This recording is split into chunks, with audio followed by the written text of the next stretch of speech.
Latest softwares के आसान तरीके से और डिटेल्ड कोर्स के लिए आप बिल्कुल सही जगह पर आए हैं। एडोब एडिशन के डिटेल्ड कोर्स के बाद मैं लेकर आया हूं आपके लिए डविंची रिजॉल्व।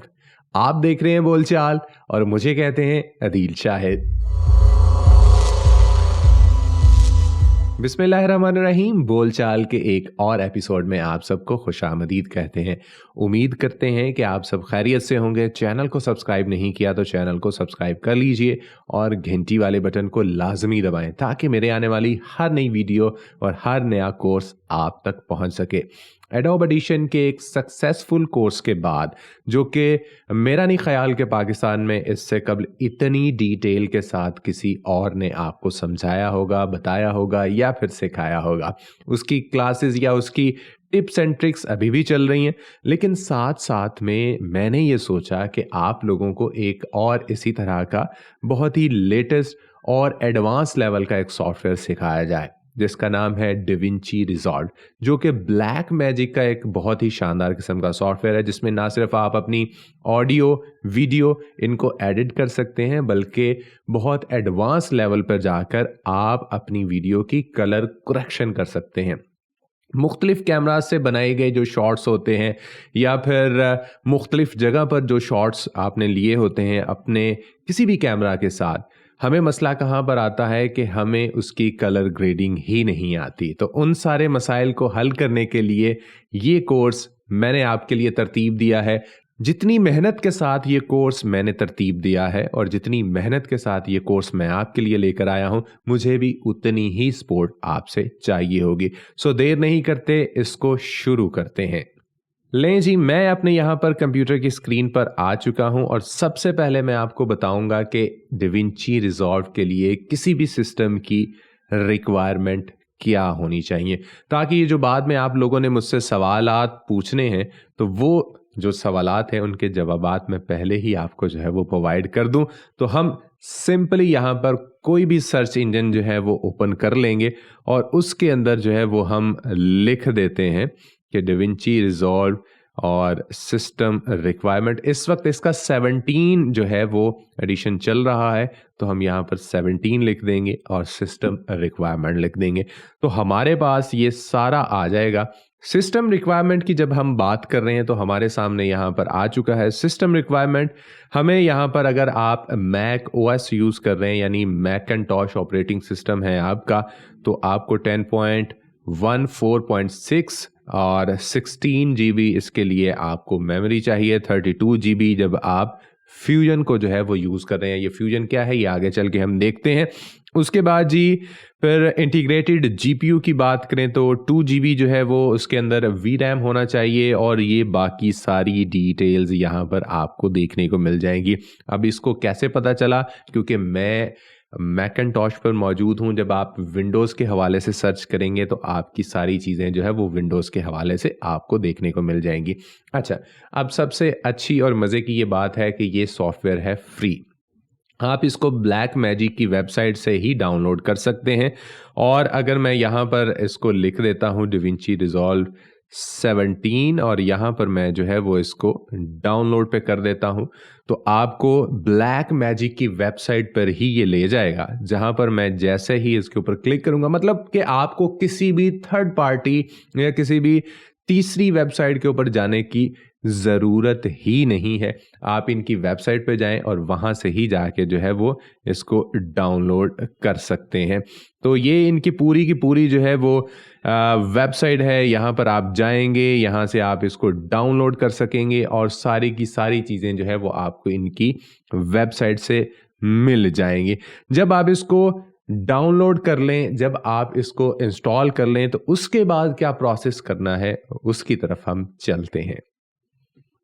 जी बिल्कुल, हम कंप्यूटर की स्क्रीन के ऊपर मौजूद हैं और मेरे पास है यहाँ पर डविंची रिजॉल्व और जैसे ही मैं इसको क्लिक करूँगा तो इसका जो इंटरफेस है वो कुछ इस तरीके से आएगा। सबसे पहले तो ये आपके सिस्टम के ऊपर डिपेंड करेगा कि आपका सिस्टम कितना अच्छा है, कितना ज़्यादा इसको सपोर्ट करता है।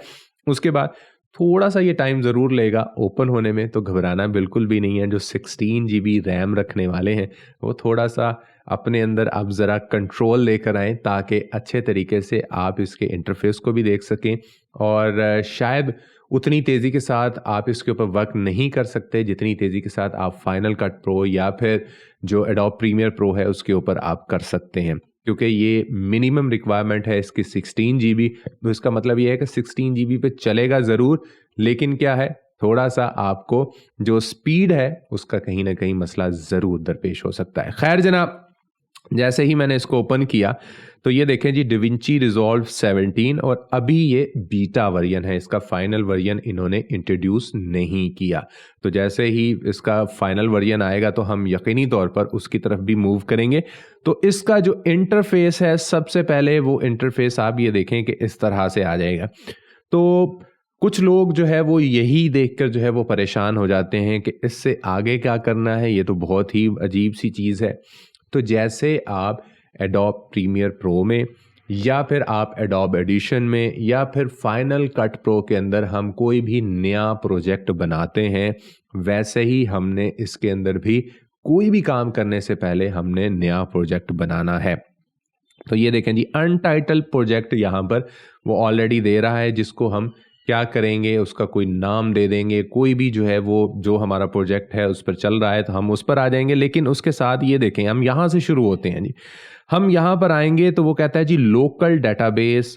और लोकल डेटाबेस क्या होता है? बेसिकली हम बड़े छोटे पैमाने पर काम करने वाले लोग होते हैं। मतलब एक वीडियो है उसके ऊपर हम काम करें। अगर हम मूवीज़ की बात करें तो वहाँ पर मूवी 3 घंटे की या 2 घंटे की, या उसके अंदर बहुत क्लिप्स होते हैं, बहुत सारी चीज़ें होती हैं जिनके ऊपर वर्कआउट किया जा रहा होता है। तो क्या किया जाता है, नेटवर्किंग केबल के थ्रू सारे सिस्टम एक जगह पर एक प्लेटफॉर्म पर अटैच्ड होते हैं।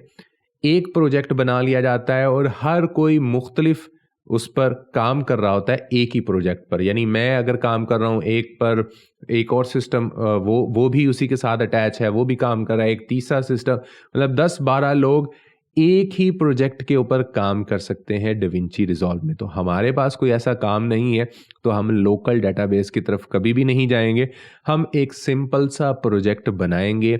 शुरू का जो 1-2 वीडियो हैं वो शायद आपको बोरिंग भी लगे, शायद आपको उस तरीके से समझ में शायद ना आए। अपनी पूरी कोशिश करूंगा कि आपको समझा सकूं, लेकिन अगर आप ये समझ सके तो आगे ये सॉफ्टवेयर बिल्कुल हलवा है आपके लिए। तो हम यहाँ पर एक प्रोजेक्ट बनाएंगे और हम यहाँ पर अब न्यू प्रोजेक्ट है, वो कहता है जी फोल्डर ओपन करना है आपने, या फिर आपने कोई ऑलरेडी प्रोजेक्ट बना हुआ है। तो हम तो फर्स्ट टाइम यूज़ कर रहे हैं, हमने बिल्कुल नया प्रोजेक्ट बनाना है, हमने नए सिरे से आगाज़ करना है। और जैसे ही हम न्यू प्रोजेक्ट पे आएंगे तो वो आपसे पूछ रहा है कि क्या आपने इसका नाम रखना है। मैं इसका नाम रख लेता हूँ क्लास 1। क्लास 1 हम इसका जो है वो नाम रख लेते हैं और हम इसको कर लेते हैं क्रिएट। और जैसे ही जो है वो क्रिएट करते हैं तो वो कह रहा है जी अपडेट इसकी अवेलेबल है, और डिविंची रिजॉल्व की तो हमें नहीं चाहिए, हम इसको कर देते हैं स्किप। तो उसके बाद आप देखें कि बिल्कुल एक आपको अलग किस्म का इंटरफेस यहाँ पर देखने को मिल रहा है। तो मैं यहाँ पर एक और चीज़ आपको बताना चाहूँगा, अगर आपने एडोब प्रीमियर प्रो पर काम किया है तो आपके लिए बहुत आसान होगा। अगर आपने फाइनल कट प्रो पे काम कर रखा है तब भी आपके लिए बहुत आसान होगा। अच्छा, इसके अंदर बहुत सारे ऑप्शंस आपको एडोब प्रीमियर प्रो के भी मिलेंगे और साथ साथ में आपको फाइनल कट प्रो के भी मिलेंगे। यानी यूं समझ लें कि कुछ चीज़ें इन्होंने वहाँ से उठाई, कुछ वहाँ से उठाई, मतलब जो दोनों की अच्छी अच्छी चीज़ें थीं वो इन्होंने उठा के मर्ज करके एक नया सॉफ्टवेयर बना के आपको दे दिया है। तो कुछ चीज़ें आपको फाइनल कट प्रो की यहाँ पर मिलेंगी और कुछ चीज़ें आपको एडोब प्रीमियर प्रो की मिलेंगी।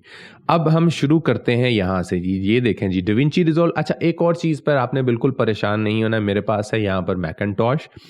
आप अगर विंडोज़ पर इसको इंस्टॉल करते हैं और विंडोज़ पर इंस्टॉल करने के बाद आप जो है वो जब इसका इंटरफेस खोलेंगे तो बिल्कुल डिट्टो ऐसा ही इंटरफेस खुलेगा, उसमें कोई डिफरेंस नहीं होगा। तो एक तो ये चीज़ आपने अपने जहन से निकाल देनी है कि अगर मैं अलग मशीन के ऊपर हूँ, आप अलग मशीन के ऊपर हैं, तो कोई मसला होने वाला है।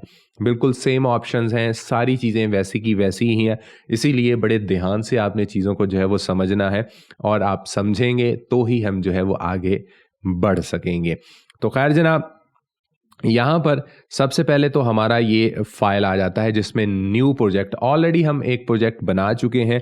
न्यू टाइमलाइन पर हमने आना है या क्लोज करंट टाइमलाइन आपने करनी है, प्रोजेक्ट सेव करना है या प्रोजेक्ट सेव एज करना है, जो हमेशा दो ऑप्शंस होती हैं, सेव करना है यानी उसी के ऊपर, या इस प्रोजेक्ट या जिस भी प्रोजेक्ट के ऊपर आप काम कर रहे हैं उसको किसी और नाम के साथ अब आपने सेव करना है।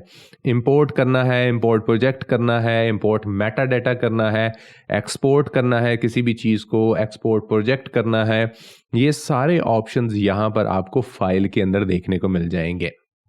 उसके बाद अगर हम एडिट के अंदर आते हैं तो सेम चीज़ें आप ये देखें कि जैसे एडोब प्रीमियर प्रो में, एडोब एडिशन में या फिर आपको फाइनल कट प्रो में वही चीज़ें कि अनडू है, रीडू है, हिस्ट्री है, कट है, कॉपी है, पेस्ट है और ये सारी चीज़ें बाकी भी ये देखें जी, इंसर्ट है, ओवरराइट है, रिप्लेस है, प्लेस ऑन टॉप है, इस तरह की चीज़ें आपको सारी की सारी यहाँ पर देखने को मिल जाएंगी। उसके बाद अगर हम आते हैं ट्रिम के ऊपर तो ट्रिम के अंदर जो सारी ऑप्शंस होती हैं वो आपको यहाँ पर देखने को मिल जाएंगी। सेलेक्ट नियरेस्ट एडिट पॉइंट और फिर ये वो चीज़ें अभी आपने इनको देख के घबराना नहीं है, हम आइंदा आने वाली जो क्लासेस हैं उनके अंदर ये सारी चीज़ें हम देखेंगे। उसके बाद टाइमलाइन की तरफ अगर हम आते हैं तो रेजर है, स्प्लिट क्लिप है, जॉइन क्लिप्स है, डिलीट सीन्स हैं, कट्स हैं, ये वो सारी चीज़ें हैं जो हम अपनी टाइमलाइन पर रख के इनको करेंगे। उसके बाद जी क्लिप है, फिर आपका ये मार्क आ जाता है, व्यू आ जाता है, प्लेबैक, फ्यूजन क्या है अभी हम इसकी बात नहीं करेंगे। अभी अगर मैं इसके बारे में समझाऊंगा या बताऊंगा तो आप थोड़े से कंफ्यूज हो जाएंगे। उसके बाद हमारा कलर सेक्शन आ जाता है या हमारी फेयर लाइट आ जाती है, वर्क स्पेस आ जाता है, हेल्प आ जाती है। ठीक हो गया जी। हमने एक प्रोजेक्ट बना लिया, उस प्रोजेक्ट के ऊपर हम किस तरह से वर्कआउट करेंगे या इस सॉफ्टवेयर के अंदर कितनी चीज़ें मौजूद हैं, क्या क्या हम इसके ऊपर काम कर सकते हैं, सबसे पहले तो ये जानना बहुत ज़्यादा ज़रूरी है। इसके अंदर 7 ऐसे प्लेटफॉर्म्स हैं या 7 ऐसी जगह हैं जहाँ पर हम अपनी फाइल्स को मुख्तलिफ जगहों पर लेकर जाकर मुख्तलिफ चीज़ें उनके ऊपर कर सकते हैं। सबसे पहली चीज़ क्या है, ये आपको सातों की सातों चीज़ें यहाँ पर देखने को मिल जाएंगी। Media, cut, edit, fusion, colour, fair light और डिलीवर। तो हम शुरू करते हैं यहाँ से मीडिया के ऊपर। जैसे ही मैं मीडिया के ऊपर क्लिक करूँगा तो आपको एक इंटरफेस दिखाई देगा, चेंज हो जाएगा आपका इंटरफेस। तो मीडिया से हमारे जहन में क्या आता है कि हमारी जो मीडिया की फाइल्स हैं, जिसमें हमारी ऑडियो फाइल हो सकती है, जिसमें हमारी वीडियो फाइल हो सकती है, जिसमें हमारी तस्वीरें हो सकती हैं, ये तीनों चीज़ें आपकी मीडिया के अंदर आती हैं। तो आप इन तीनों चीज़ों को यहाँ पर देख सकेंगे। अब यहाँ पर वो मुझे दिखा रहा है कि ये देखें जी, ये मेरा सिस्टम है और सिस्टम के साथ मेरी जो हार्ड ड्राइव है या बाकी चीज़ें जो इस तरीके से बनी हुई हैं वो भी मुझे यहाँ पर देखने को मिल रही हैं। मैं अगर इसके ऊपर क्लिक करता हूँ तो ये सारी की सारी चीज़ें देखें जी, यूज़र है, सिस्टम है, लाइब्रेरी है, एप्लीकेशंस हैं, वो सारी चीज़ें, मतलब मैं कहाँ कहाँ से अपनी मीडिया फाइल्स को देख सकता हूँ। मीडिया के अंदर अगर मैं कुछ और चीज़ों को यहाँ पर आपको दिखाना चाहूँ कि शो कैसे होती हैं ये चीज़ें, तो मैं यहाँ पर जस्ट इसके ऊपर क्लिक करूँगा। उसके बाद मैं यूज़र्स में आ जाता हूँ, फिर मैं शेयर्ड में आ जाता हूँ। तो आप ये देखें कि आपकी जो शेयर्ड चीज़ें हैं वो आपको यहाँ पर देखने को मिल जाएंगी। या फिर दोबारा से मैं अगर यूज़र में आके एप्पल पे आ जाता हूँ तो ये आपको आपकी डाउनलोड्स में ले जाएगा, मूवीज़ में ले जाएगा, म्यूज़िक में ले जाएगा, या इवन के आपके डेस्कटॉप के ऊपर जो चीज़ें मौजूद हैं। हम फर्स्ट टाइम ओपन कर रहे हैं, वो देखें जी, आपसे पूछ रहा है कि अलाउ करना है, जी बिल्कुल करना है। अच्छा, उसके बाद ये देखें जी, ये एक फोल्डर है लोबिया के नाम से, एक प्रोजेक्ट है मेरे पास जिसके ऊपर मैं काम कर रहा हूँ। मैं जैसे ही इसके ऊपर क्लिक करूँगा तो उसके अंदर जितनी भी मीडिया फाइल्स हैं, ये देखें जी, सारी की सारी मीडिया फाइल्स मुझे यहाँ पर देखने को मिल जाएंगी। तो ये हमारा बेसिकली जो मीडिया सेक्शन है वो ये चीज़ें कर रहा होता है। उसके बाद अगर हम कट के ऊपर आ जाते हैं तो कट सेक्शन भी हमारा बिल्कुल उसी तरीके से वर्कआउट करता है जैसे फाइनल कट प्रो है या एडोब प्रीमियर प्रो है, कि किसी भी चीज़ को आपने अपनी टाइमलाइन के ऊपर जब इंपोर्ट करना है तो इंपोर्ट करने से पहले आप उसको देख लें, जितना हिस्सा आपको चाहिए उतना हिस्सा आप रखें और बाकी को जो है वो आप रहने दें, उतने हिस्से को आप इंपोर्ट कर लें। ये वाला जो हिस्सा है आप भी बहुत कम यूज़ करते हैं, मैं भी बहुत कम यूज़ करता हूं, तो इसका इतना उस तरीके से यूजेज नहीं होता। हम क्या करते हैं, बेसिकली मीडिया में आते हैं, मीडिया के बाद हम डायरेक्ट एडिट सेक्शन के ऊपर बेसिकली चले जाते हैं। क्या करते हैं, हम उन्हीं सारे क्लिप्स को यहाँ पर इंपोर्ट कर लेते हैं अपनी टाइमलाइन के ऊपर, और टाइमलाइन के ऊपर इंपोर्ट करने के बाद उनको हम एडिट करना शुरू कर देते हैं। उसके बाद आ जाता है ये फ्यूजन वाला हिस्सा। ये फ्यूजन वाला क्या हिस्सा है जी? फ्यूजन वाला हिस्सा है जिस तरीके से आप एडोब प्रीमियर प्रो में आप अपनी चीज़ों को जो है वो एक्सपोर्ट करके दूसरे सॉफ्टवेयर के अंदर ले जाते हैं एनिमेशंस के लिए या फिर जो VFX होते हैं उनके लिए। तो इस तरह की चीज़ें आप इस सॉफ्टवेयर के अंदर भी कर सकते हैं, लेकिन इसके लिए कम से कम जो है वो आपके पास फिर 32 GB रैम तो होनी चाहिए। उसके ऊपर आप जाके ये सारी चीज़ें आसानी से कर सकेंगे, वरना आपका सिस्टम लेग करेगा। तो इसको हम बहुत बाद में देखेंगे, जब तक मैं अपना सिस्टम भी जो है वो अपडेट कर लूँगा, 32 GB पे ले जाऊँगा ताकि आपको चीज़ें आसानी से समझा सकें। उसके बाद जो सबसे इम्पोर्टेंट और सबसे अहम हिस्सा है इस सॉफ्टवेयर का, वो है जी इसकी कलर ग्रेडिंग या इसका कलर वाला हिस्सा। हम जैसे ही कलर के ऊपर आते हैं तो आपको ये देखें जी एक बिल्कुल नई दुनिया में ले जाएगा, जहाँ पर आप ज़ीरो से लेकर पता नहीं कहाँ तक जो है वो कलर्स के साथ आप खेल सकते हैं। वो जब हम कलर करेक्ट करेंगे या एक ही वीडियो को हम मुख्तलिफ शेड्स में लेकर आएंगे, तब मैं आपको जो है वो बताऊंगा। ये आपको व्हील्स और इस तरह की बहुत सारी चीज़ें ये देखें जी यहाँ पर आपको देखने को मिलेंगी। तो ये बड़ी चीज़ें हैं। यहाँ पर फिर आपको नॉड्स भी जो है वो देखने को मिल जाती हैं। अब वो नॉड्स क्या होती हैं ये भी मैं अभी आपके साथ नहीं शेयर करूँगा। अभी सिर्फ और सिर्फ हम इंटरफेस की बात कर रहे हैं कि इंटरफेस के अंदर क्या क्या चीज़ें मौजूद हैं, ताकि आप परेशान ना हो। और इस इंटरफेस को देख के आपने घबराना भी बिल्कुल नहीं है। अगर आपने एडोब प्रीमियर प्रो यूज़ किया है, अगर आपने फाइनल कट प्रो यूज़ किया है, या आपने एडोब एडिशन भी इवन के आपने यूज़ किया है, तो आपके लिए ये बहुत आसान होने वाला है। अभी तो बेसिक्स चीज़ें हैं, जब आगे एक एक चीज़ को हम इस्तेमाल कर रहे होंगे तो आप बड़े हैरान होंगे कि अच्छा ये तो उस सॉफ्टवेयर के अंदर भी मौजूद था, अच्छा ये तो वहाँ पे भी था, ये तो बहुत आसान है, हमने इसको पहले भी यूज़ कर रखा है। उसके बाद जी फेयर लाइट का ऑप्शन है, और आप ये देखें कि फेयर लाइट के ऑप्शन में आपको वो एक म्यूजिक का साइन जो है वो बना हुआ आ रहा है। तो इसका मतलब ये है कि इसके अंदर कुछ ना कुछ आपको ऑडियो वाला जो है वो देखने को मिलता है। ये देखें जी आपको पूरा पैनल जो है वो यहाँ पर देखने को मिलेगा। कंट्रोल रूम है, लाउडनेस है, और ये सारी चीज़ें हम इसके अंदर अपनी ऑडियो को भी एडिट कर सकते हैं सेपरेटली। वो कैसे करेंगे वो भी आने वाली क्लासेस में होगा। और उसके बाद हम आ जाते हैं डिलीवर के ऊपर। डिलीवर क्या है? बेसिकली ये जो आप एक्सपोर्ट कर रहे होते हैं या किसी भी चीज़ को जब हम रेंडर कर रहे होते हैं, तो रेंडरिंग से पहले ये हमारी सारी सेटिंग्स हुआ करेंगी जो हमने करनी है, और उसके बाद हमने इसको रेंडर करना है या एक्सपोर्ट करना है, जो भी है वो सारी की सारी ऑप्शंस आपको यहाँ पर ये पूछेगा। वीडियो क्या रेशो रखनी है, ऑडियो क्या रेशो रखनी है, फाइल के अंदर आपने क्या मेटा डाटा जो है वो इसके अंदर एंटर करना है, तो ये सारी ऑप्शंस भी यहाँ पर आपके पास मौजूद हैं। और हम उसके बाद इसको एक्सपोर्ट करेंगे तो एक अच्छे रिजल्ट के साथ, एक अच्छे कलर के साथ और एक अच्छे कॉम्बिनेशन के साथ हमारी जो वीडियो है वो एक्सपोर्ट हो जाएगी। उम्मीद करते हैं कि ये जो सॉफ्टवेयर की लेआउट थी या ये जो सॉफ्टवेयर का छोटा सा इंटरफेस था, छोटा तो नहीं था खैर, काफ़ी बड़ा इंटरफेस है ये इंटरफेस आपको थोड़ा सा समझ में आ गया होगा, इस लिहाज से कि इसके अंदर क्या क्या हम कर सकते हैं। अभी प्रॉपरली इंटरफेस कैसे कैसे किस किस ऑप्शन के अंदर क्या क्या हमारे पास चीज़ें मौजूद होंगी, अभी मैंने वो नहीं बताया। अभी सिर्फ और सिर्फ इंटरफेस आपको दिखाया है, उसके अंदर जो ऑप्शंस मौजूद हैं वो हमने थोड़ी सी सर्च आउट की हैं या थोड़ी सी उनको एक्सप्लोर करने की कोशिश की है। एक एक पर हम काम करेंगे, एक एक के बाद जब दूसरे पे हम जाएंगे तो डिटेल के साथ जो है वो हम आगे मूव ऑन करेंगे। उसमें मुझे आपकी सपोर्ट की ज़रूरत होगी। चैनल को सब्सक्राइब नहीं किया तो कर लीजिए, घंटी वाले बटन को दबा दीजिए ताकि मेरे आने वाली हर नई वीडियो आप तक पहुंच सके। इंशाल्लाह क्लास 2 में आपसे मुलाकात होगी। अपना ख्याल रखिएगा। Take care. अल्लाह हाफिज़।